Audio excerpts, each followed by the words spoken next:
Hello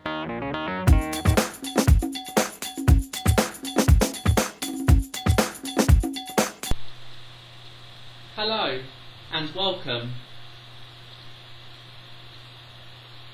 We are going to take a look at the 2013 April F1 Racing magazine in this F1 show.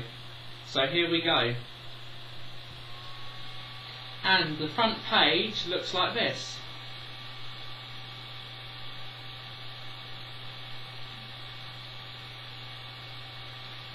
And the headline on the front is Alonso goes to war. No more second best. And we have here the making of a muck driver. Meet the new improved Sergio Perez. And I'm going to start on page 31 today.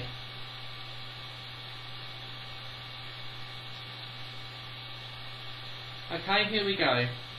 According to sources, Eccleston has announced that a replacement Concorde is just weeks away.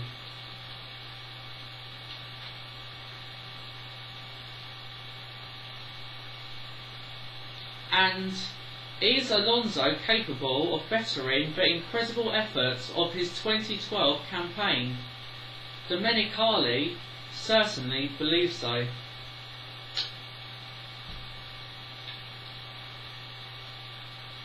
And now we move on to page 54 and 55. The making of a McLaren driver. If you want to sit at the top table, you have to deliver race in, race out. F1 Racing investigates McLaren's plans to turn Sergio Perez into a relentless winning machine. And this is about Sergio Perez. 3 podium finishes,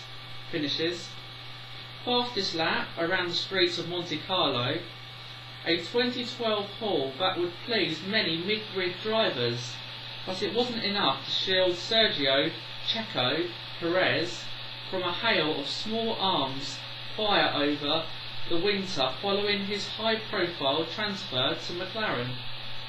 The general perception in the Formula One paddock is that on his day, helped last season by a car sympathetic enough to its tyres to allow Sauber to think big on tyre strategy. Perez is quick enough to win Grand Prix, but that he wasn't quite fit enough and certainly not consistent enough to get the job done every time. And now we move on. And this is what Sergio Perez has said. I have to give my best, bring the car home and bring the points home.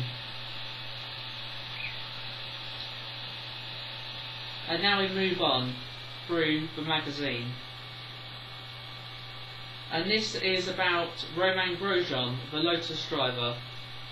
While not the most frequent offender in 2012, Grosjean seemed to be one who spent the most time saying sorry. The amount of public contrition he demonstrated in the second half of the year was unusual. Such unrestricted mea culpa is not generally to be found within the racing driver's phrasebook, but that's the line Grosjean took. No bluster, no anger, no thinly veiled criticism or arbitrary stewarding. He apologised, accepted the situation and vowed to move on. His apologists were not so meek. They point to the fact that only twice did the stewards hand him penalties, treating the other collisions as racing incidents. And now some more on Romain Grosjean. He spent 2012 apologising. Now he's got the speed and experience to spend 2013 winning. And now a few pages further on. Go figure, the numbers that drive the triple world champions. and 73.52% of Red Bull's wins have come from Sebastian Vettel. And it was 25 GPs before David Coulthard scored Red Bull's first podium at Monaco in 2006, Hugh Cape. And 2 of Formula One teams have operated from Red Bull's current premises. That's Stewart GP and Jaguar Racing. And 6 drivers have raced for Red Bull in Formula One, and that is David Coulthard, Christian Klein, Vicentanio Luizzi, Robert Dornbos, Mark Webber and Sebastian Vettel. And 8 is the number of Grand Chelems, that is win, pole, fastest lap and every race lap led, Red Bull have scored.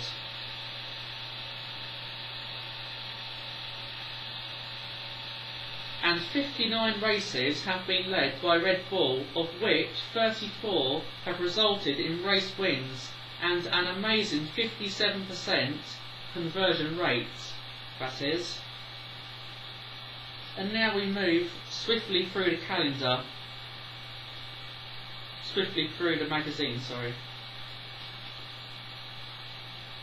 And now some information on Gado van der Gaart.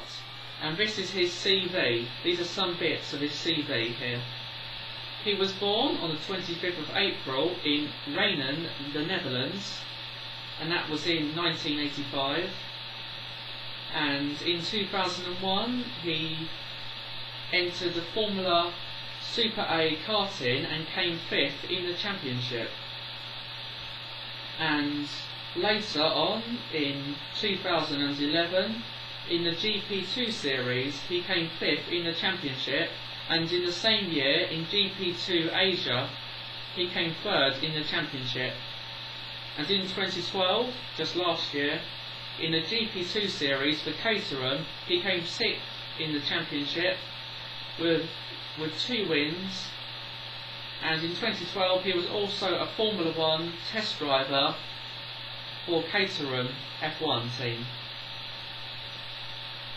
And now the last piece from the magazine now.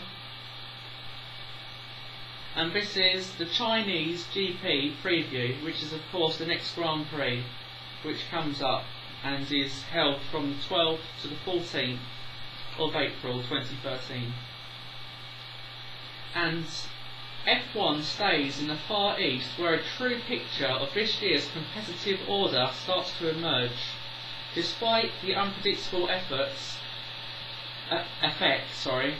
of weather on rubber. And now some stats and facts about Shanghai. That's the circuit, of course. And 15 seconds is the longest time spent on full throttle between turns 13 and 14. And 1,170 metres is the length of the long back straight. And 3.6 G is the highest G-force experienced for 3.4 seconds at turn 7. And 42 miles per hour is the lowest is the lap's lowest apex speed. And now the China GP race data.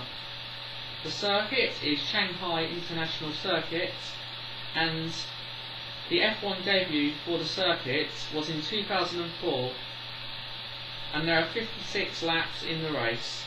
And the direction of the circuit is clockwise, and Michael Schumacher holds the lap record, which he set in 2004 with a lap time of 1 minute 32.238 seconds. And 62% of the lap is on full throttle by the drivers. And there are 55 gear changes per lap. And there have been 5 winners from pole. and tyre compounds are medium and soft. And now some information from last year in the Chinese GP. The winner of last year's race was German Nico Rosberg, and there was one retirement, and there are 65 overtaking moves, and 27 of them were by the use of the DRS. And the weather for last year's Grand Prix was overcast with a temperature of 22 Celsius. And now just a little bit of information for you about this year's Chinese Grand Prix. And here is the TV timetable, UK time this is. And I'm just going to read out practice 1 and 2 for you.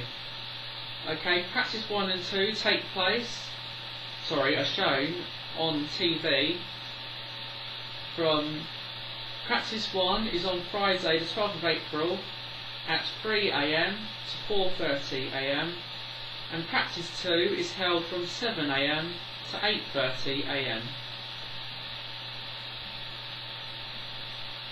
And do you remember when in wet conditions Sebastian Vettel took a sensational 4th place for Toro Rosso in his debut season in 2007?